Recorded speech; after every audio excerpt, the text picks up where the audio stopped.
I am joined today by Andrew Altenbach, who I've had the pleasure of getting to know this past year. Andrew is a financial advisor with the Bulfinch Group and is coming up on his 5th year there. Andrew's practice is focused on helping business owners and executives from investment planning, asset protection, cash flow, tax strategies around business equity, RSUs and stock options, plus advanced strategies in estate planning and business continuity. When he's not busy helping clients, Andrew can be found performing classical music in the Brookline Symphony Orchestra just outside of Boston here as a pianist and conductor. Andrew, I'm so grateful to have you in my orbit, and thank you so much for joining me today on Cupalo Conversations. Thank you so much for having me. Of course. Well, what I want to talk to you today is about job transitions. This is a topic that is near and dear to my heart for a couple of reasons. First off, as you know, I started Cupalo just this past year, and I transitioned from being a full-time W-2 9-to-5 employee to a business owner, entrepreneur, and that had its own whirlwind of challenges. Also near and dear to my heart is today is actually my husband's last day with his employer of 7 years. He was affected by a large layoff, and we're going through this new transition too, as a lot of people have been in 2023 and 2024. So I would love to talk to you about some of the housekeeping things that go along with that, and how do people prepare for both the deliberate decision to leave a job and the kind that they didn't deliberately prepare for. So I guess let's talk about preparedness before we go into things like 401ks and health insurance. How do people prepare for a job transition, voluntarily or involuntarily? I think one of the first things, especially if it's going to be voluntarily, when someone has this idea that they might strike out on their own path or just move to another company where they feel like they'll have more happiness, more compensation, whatever it might be. It's just getting into the mindset of being courageous to control your own destiny. And if a person is let go, which happens all the time to really, really smart, talented, capable people, is to also remind yourself of all the really good things you have done in your role at a company. And see those sort of as deposits of evidence that you have a lot to offer the world in your industry, and it will only be a matter of time before you're going to find your feet are going to hit the ground again. What about how do people go into, again, either with the mindset of starting a business or with the mindset of being prepared to lose their job at some point, some sort of termination? How do you advise people to prepare in terms of months of cash in reserve, or having, their stronghold so that they could weather that type of storm? How do you advise that people prepare for those types of transitions from a monetary perspective? Sure. So it'll be a little different for each family. It'll depend on the family size, if it's a single person, if it's with kids, if it's just a husband, wife, or two spouses, whatever the dynamic is. And then so there's not like a prescriptive 3 months or 6 months. Some people know because of the job market that they could hop ship and they could be somewhere else in 30 days. Other people, if they're going to strike out on their own and build their own business, they might need 6 to 12 months of living expenses. And when we say living expenses, I often talk about that as the burn rate. We have sort of two burn rates. It's the amount that is really truly necessary just for life to go on, and then there's life going on plus the other extra fun stuff. Now, sometimes people it is necessary. If someone gets laid off at work, sometimes they actually take a little time off. And they sort of reset and they refresh before they strike out on the new path. So they might take a short vacation. So it doesn't mean that all vacations and all fun stuff is off the table. But thinking about what is that amount that we need. For many people, I often hear that 3 months is a good buffer amount. I know for myself personally, I would want more like 6 months. I have clients that want 12 months. And that doesn't mean that it's always just cash sitting in a low interest rate savings account, but it's money that you can get your hands on.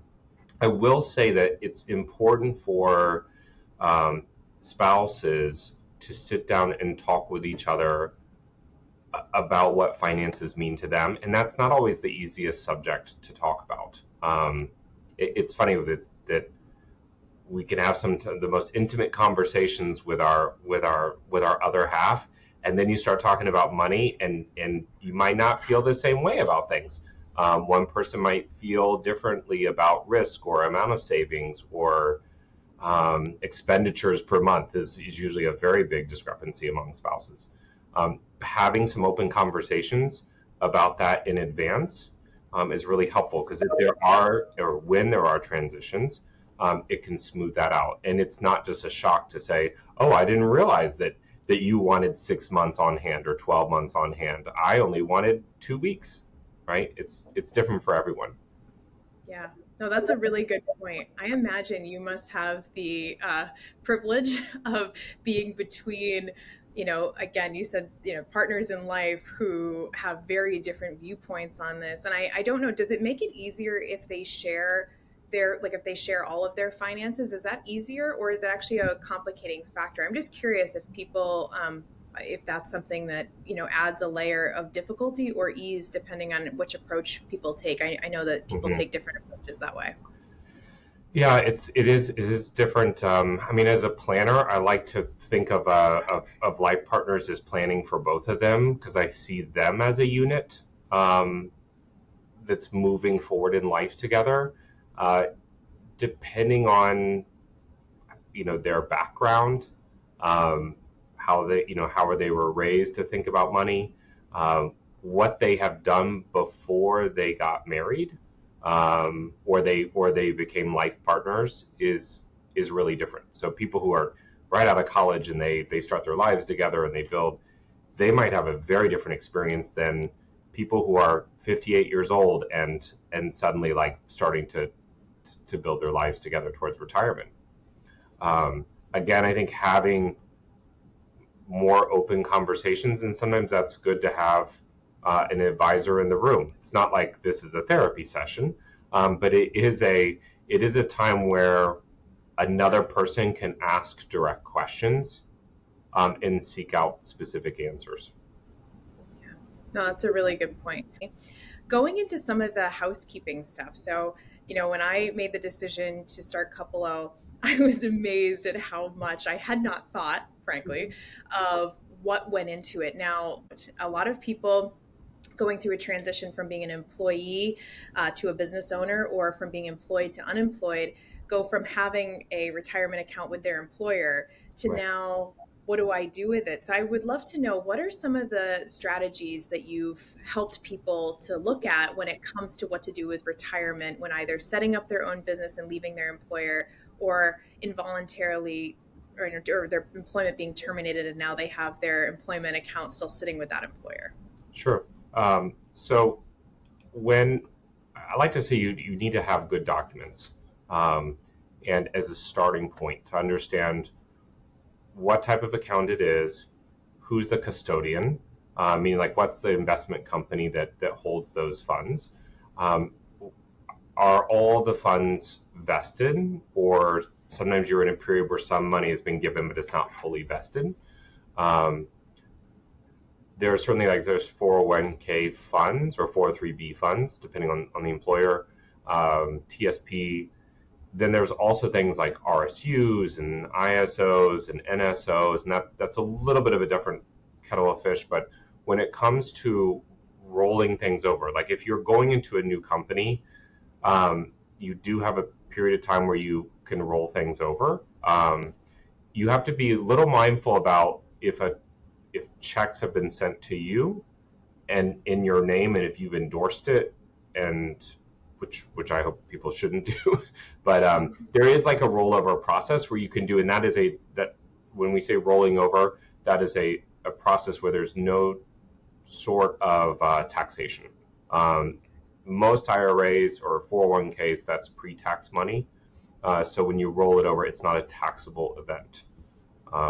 But I try to make sure I give clear direction to my clients, if whether or not they're rolling to a new employer or they're rolling over to an IRA with me. You want to ask questions like, well, what are the offerings right now? what are the fees associated with that? If I leave it at the old employer, how much control do I have? And 401k plans change and get passed along all the time. So I have a client who had a 401k and they left it at an old employer, and it went from company A to B to C, and then actually went to a fourth holder, but it was the same company as company B. Like, it came back. And the process of just finding the money was a real cat and mouse game. So you stay more in control if you stay proactive earlier. So usually we recommend don't leave it with the old employer. Either bring it to the new employer or bring it to your own control. That could be an IRA. If there could be a SEP IRA if you're an independent contractor, you're mainly making 1099 money. People who start their own business too, there's solo 401k plans, and those have a variety of options where there's limits about how much can be contributed to those funds. Sometimes you have Roth options for those funds. If you've got your own LLC, then sometimes you can make employer and employee contributions to those accounts too, depending on how much money you want to sock away. Yeah, but it sounds like a key takeaway is it's definitely important to have control, and that it's really hard when you go to Dr. Google looking for answers. It's Right. not always easy to find out. Really tricky ones. The next one that I find is, I think, even more complex, and there's lots of issues or lots of reasons for why, but health insurance is a really big concern, and rightly so. It's so expensive. I know, just looking at like Cobra coverage the other day, I'm shocked at how much that is when it's not covered by an employer. So what would you recommend, again, how do you, for people who have left their W-2, left their 9 to 5 to start their own business, what options are available to them for health insurance, either private health insurance or otherwise? And then for people who, they leave the comfort of their employer paying or subsidizing their health insurance, what options are available for them? It's a big reason why people never look at becoming an independent contractor. It's a big concern for them, especially with kids and stuff. Sure. So there are different, so Cobra always it is expensive, but the reason why it looks so expensive is because the employer is not picking up most of their premium. Now what you're seeing is the premium you have been paying plus what your employer was paying. And there's a lot of sticker shock to that. So a couple things, if you've got life partners, spouses, if one person is, if they're both working, which is more and more the case, when someone is going to, especially a voluntary leap, is how do you make sure you're taking the steps to get onto the other one's health insurance? So when I left one employer and set out on my own, my family was all on mine. So my wife, my son, and then we had to strategically know when the open enrollment was for her employment and then move our health insurance over to that plan. Actually, and we did that before I took the leap. So that was a little bit of a timing thing, but I had the luxury of choosing the timing of that. Other people might not, but then, so you can have, like if I had been laid off suddenly, there would be ways in which I could have gotten on to her plan, because in emergency situations, there are allowances for that. Again, you just want to make sure you have good documentation from HR, from your healthcare provider, et cetera, so they know it's an unusual circumstance. Cobra can be a short-term solution. Sometimes it is the only solution. It's one of those things when people think about how much money they want to keep in reserve, is maybe to factor in what if we were paying for all the health insurance. So looking at what's my contribution to the current health insurance plus the employer. Let's look at that from a budgetary standpoint and factor that in so that, like, if we had to bridge 3 months, could we come up with that amount of money? And then going into the marketplace to look for independent private health care. what I like to tell people, there's not an easy solution. You need to budget time for it. You need to budget energy for it. It is not going to just be an easy 45 minutes of you read a couple of pamphlets and you sign up and we're all good. It is going to take more time for it, and being reasonable about those expectations prepares you just to go through that process a bit better. It's good to know. I have not, because I was on Peter's health insurance with his employer. Now we're looking at options. Nothing is easy, even, when you think it should be a quick, like I said, Google search. So I think that is good though. So it's not hopeless though. I do see a lot of people feeling quite overwhelmed and losing hope because it doesn't seem very easy to just go and sign up for health insurance. But I think, to your point, if you know what you're stepping into, then maybe people should feel a sense of relief. They're not alone in it, that this is a difficult thing to find. That's good to know. There are, actually the Department of Labor.gov, DOL.gov, that's a site that is actually well built and has a lot of good resources there.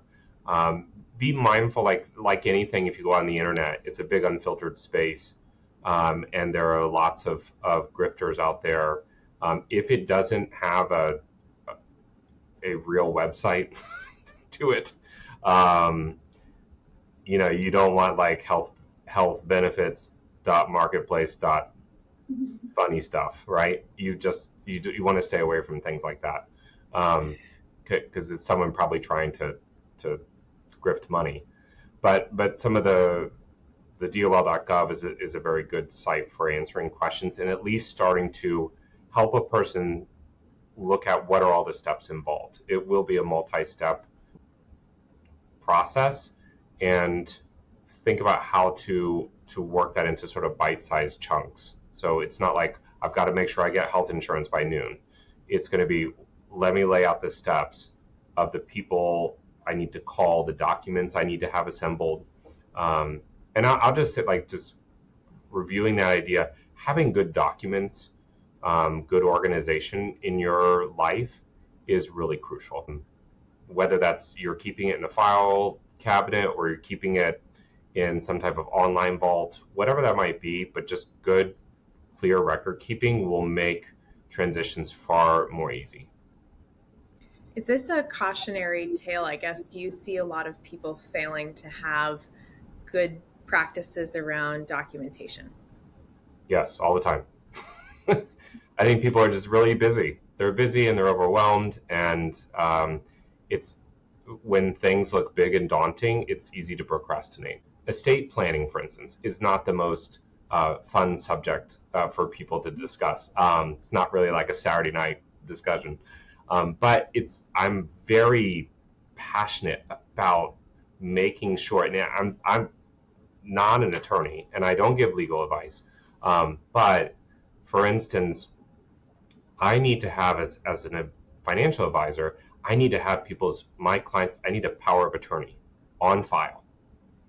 If someone calls me and they're making a claim, life insurance, investments, disability, whatever that might be, and I don't have that document, then I'm very limited in some ways about how I can help them. That's just one example, but parents with children should definitely have simple core documents ready to go at any point. This may be a really stupid question, but at the risk of it, I guess we'll go with it. What is the best way people should store their documents? Because I've got a mixture of both. I've got Google storage files, and I also have a shoebox. I can see it on the floor here with all of my most important documents, which is not safe because it's not fireproof and it's not locked up. Mm-hmm. So while I may have the documents, they're more vulnerable than I should admit here. But I am curious because maybe that's also a component. It's not just the busyness. That is a big thing. Maybe people don't know the best tool, and there's a lot of tools out there for everything. What is the best way people can keep their most precious documents? Yeah, in your opinion. Mm-hmm. It's a very good question, and there are no dumb questions. There aren't. But I think so. You need to find a system that's going to work for you, like that you will respond to and stay with on a regular basis. Um, that being said, there is a lot of merit to having certain things in a digital safekeeping place. Okay. Sometimes too, you need to have certain documents like either with an advisor or with a trusted family member. You might have a copy of something with a family member, so it's not all just in one place, like one shoebox. Um, um, there's, I would say, people get overwhelmed. Like if they try to just do this once a year or once every 5 years or something like that, it's too much. It's too overwhelming to handle it all. So with your either like if you're a single rising professional, just making a little bit of time each week to do a few small things will make a huge difference. If you're with your partner, you want to be thinking of setting time aside together, and you can make it fun. It can be on a Friday night over a glass of wine. You say, listen, we're going to spend 22 minutes just putting some papers together, making some scans, filing it away in the digital vault, and then we're going to go watch a movie, right? So I always find like little things that you do on a regular basis are far more important than doing a whole lot as a one-off. That makes sense. Well, thank you, Andrew. I know what I'm doing later tonight, so you just helped us figure out Friday plans. I am curious, do you have a recommendation when it comes to a specific digital tool, like a specific, like digital vault, tool that you've used? I don't know if there's one in particular that you recommend. I would say certainly that they should have, scans of documents, but they should have hard copies as well. Some type of fireproof safe. If it's things like your will and the deed to your house, and just spend the money on something decent to protect the documents that are so important to you. I think sometimes even like not to dwell on estate docs, but like if there are like if you have children and there's custodial provisions in your documentation, or there's a power of attorney, you need to let the person know that they have been named. I can't tell you the number of people that have said, my sister will be the custodian of our children if something happens to us. And I'll say, well, have you told your sister that? And they said, no. And I said, well, you should have that conversation with them. That is a good part of planning, if the ultimate transition ever occurs. When people, when they're with an employer, they have a lot of benefits like health insurance. But there are some other things to keep in mind too. So I'd like to make sure that people understand, like, yes, you've got the 401k, the health insurance. There's also things like life insurance. There are things like disability insurance, pet insurance, maybe that you've had all through your employer. Then deciding or making sure that you're protected in that way as well. Because suddenly, if those have fallen off and you certainly can't take group benefits with you, exploring some of those things individually, preferably in advance, would be also good planning. Particularly if you're going to strike out on your own. If you're going to be on your own, the biggest threat to young, professionals in their working years is not passing away. Is actually being sick and not being able to work for a long period of time, and what's actually going to replace your income. So there's the health part of it, of course, but the income replacement is a major part of why families struggle. So that's something else people should take time to explore with a professional. Yeah, well, I appreciate that. Was actually one of my questions as well. Is there other benefits? So, yeah, I mean, I definitely life insurance. I hadn't thought about what people would do if they got sick, what I would do if I got sick. I don't. So, again, here comes another question that I feel sort of foolish for asking because it shows my lack of research in this regard. But what do people do like myself who, as a new business owner, if I were to get sick and need, to replace my income, what are the options for someone like me? Well, people should explore individual disability, in IDI, individual disability insurance, where you are protecting your your income, but specifically to your job. So a group disability policy usually is only protecting you, and it's the devil's always in the details. Um, there's language there that says we will replace your income as long as you can't do any other job. And that any other occupation, that word means that literally if you can do any other job whatsoever in the country, doesn't matter if you take it or not, then there's a loophole to not pay out benefits. When you have an individual that actually protects your own occupation, and that's important for that wording to be there, own occupation, then if you can't do the substantial material duties of your work, then the company will pay out. So definitely people who are out on their own should have disability insurance, because that is the biggest risk. I think 20%, I think it's something like somewhere between 18 to 20% of working people will have that, some type of long-term disability in their working years. Oh, sobering. Is there anything else, I guess, under the sort of other umbrella, because we've covered retirement, health insurance, other, as you mentioned, individual disability, Mm-hmm. life insurance. Are there any other pragmatic housekeeping considerations that people should be thinking of as they're looking at, buffering themselves from either making a transition voluntarily or involuntarily? Um, so I would say just with working with an advisor to create a priority list. You're not going to be able to do all these things overnight. So sitting down and creating a set of priorities, and then tackling those as a team, sets up people for the best success. Is that helpful? Is that sort of what you mean? Actually, you touched on something that I think is really important.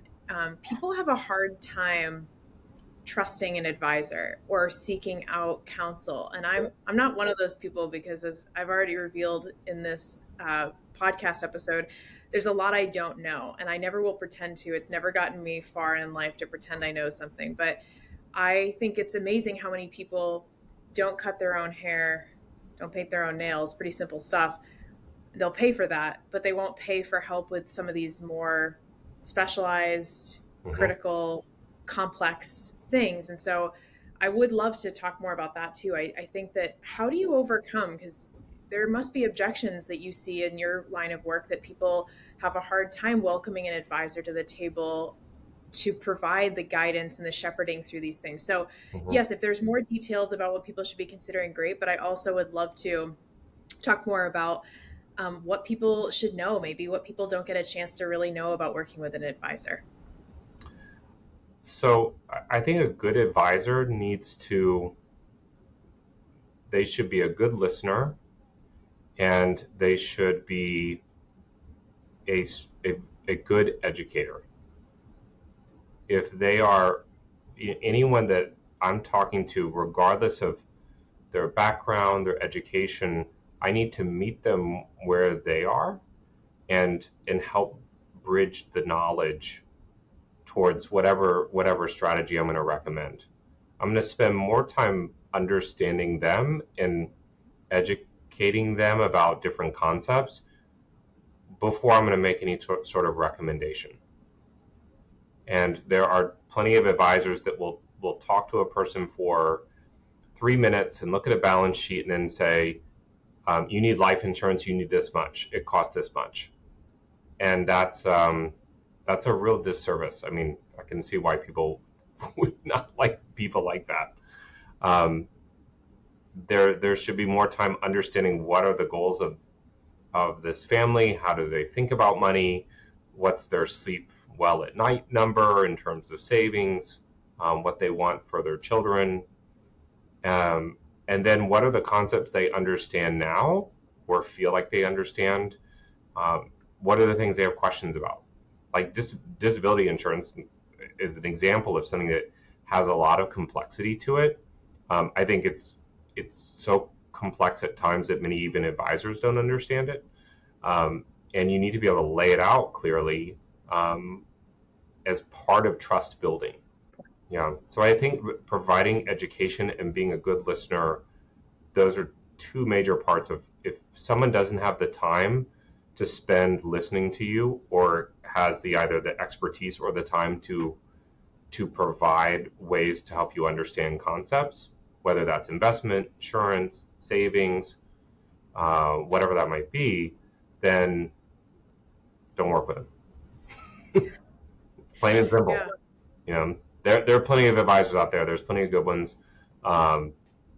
And so there's no reason to sit around with a bad one.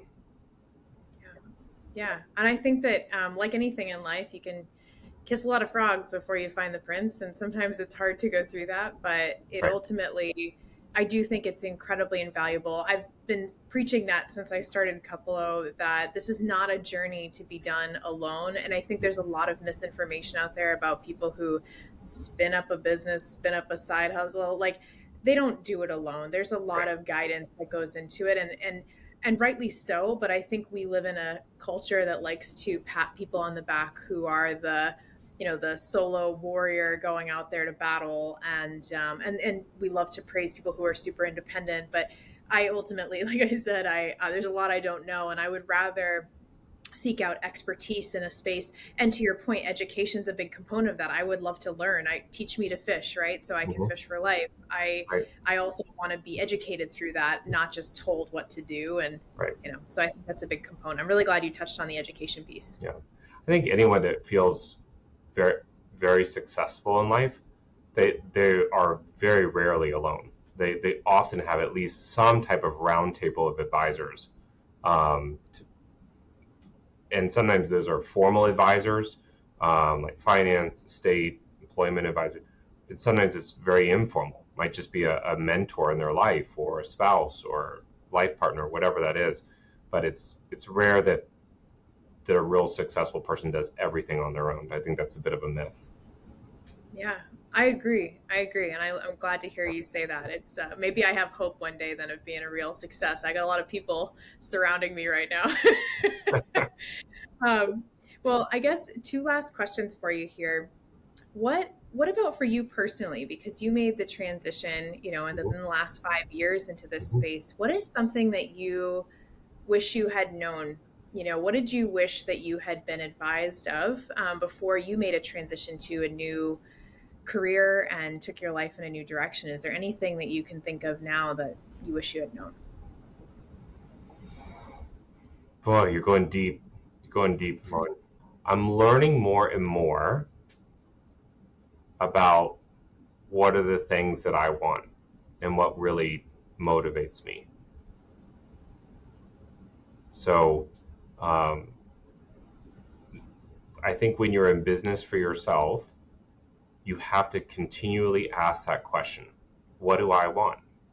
Um, and sometimes it's as simple as I want to make more money. And sometimes it's I just want more time with my family. And sometimes it's I want to work on projects that get me excited, and not just uh, making a company processes better. Um, so I think having that, when you set out on your own, you've got to wrestle with those questions, um, and be okay that they're also going to evolve. The answer to those questions will change over time, because what I wanted at the very start of this career in finance is actually now a little different several years later. As I'm looking out, like over the next 5 years, what are the things I want to accomplish both professionally and personally? Um, and I try to just accept that. Like I accept that as something that's exciting, and not like, why can't I get my act together? Or why can't I decide on this? As opposed to I'm another human being who's like building a career, um, has loved ones in my life, and has ambition to accomplish a lot of things.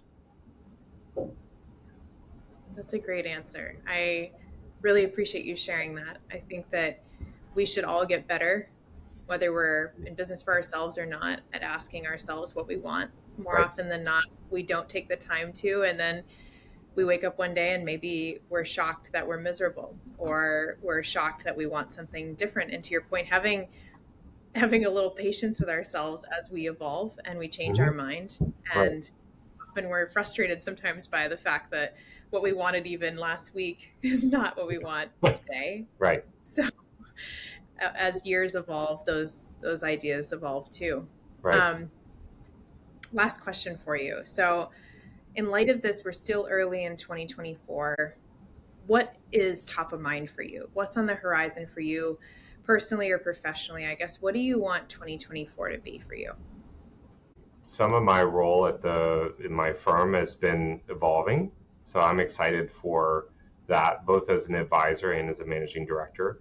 I'm as I build different projects here, I'm excited to see where they go because I have a lot of freedom to do that. I'm always surprised at when I look back, like when I get to December, I always look back at the year and I think about the people I've worked with and met over the last 12 months, who I didn't know a year previously, right? So it's like sometimes start the year thinking like, who am I going to meet? Who am I going to work with? And what are those conversations going to be like? Are they going to be fun? Are they going to be frustrating? They're usually some sort of cocktail of all of it. And I'm eager to just go into that, to forge these new relationships, and continue getting better at my own craft as an advisor. So that's like the professional end of things. But I also have many personal things, in terms of some couple of trips that I'm taking with my family, and my son's really involved in swimming and music and just like enjoying watching him go through his life. And then I have a lot of music in my life still. So I'm been running an orchestra, and we're always doing new projects and new adventures. And so there's no end in sight to like new developments there. Like when you're in classical music, a lot of times this time of year, you're often planning the next season, and a lot of arts groups run programs on kind of like the academic calendar. So I'm finishing this season with like one of my dream pieces, but I also have like several dream pieces next year. So I'm excited. I'm a big music geek as well.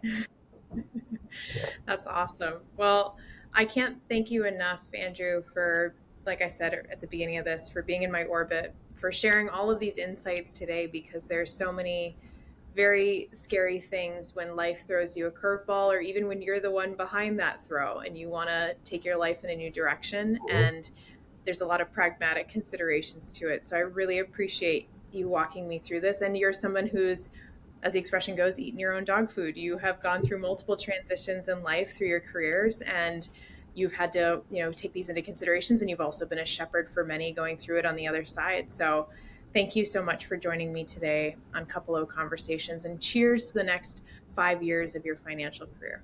Thank you. Thank you so much for having me.